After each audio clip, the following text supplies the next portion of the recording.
70% জনগণের যে গণভোটের রায় সেটা বাস্তবায়ন করা হোক। আমাদের দীর্ঘ সময় যে আন্দোলন সংগ্রাম ছিল, 5ই আগস্ট তো আমরা এনেছিলাম একটা সরকারকে শুধুমাত্র চালানোর জন্য না, আমাদের যে ব্যক্তিগত যে আকাঙ্ক্ষা ছিল, আমাদের অধিকার নিয়ে যে আমরা সচেতন ছিলাম, তারই প্রতিফলন দেখতে চেয়েছিলাম আমরা 5ই আগস্টের পরবর্তীতে।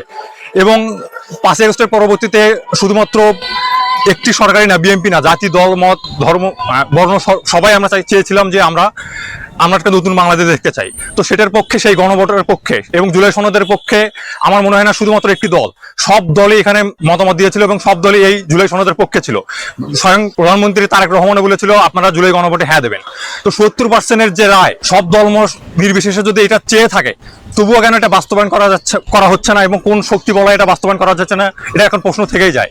তো আমাদের চট্টগ্রাম বিশ্ববিদ্যালয়ের শিক্ষার্থীদের পক্ষ থেকে আমাদের দাবি থাকবে অতি শীঘ্রই এই জুলাই সনদ এবং আমাদের গণভোটের যে রায়, 70% জনগণের যে গণভোটের রায় সেটা বাস্তবায়ন করা হোক, এই আশাবাদ আমি ব্যক্ত করছি। ধন্যবাদ।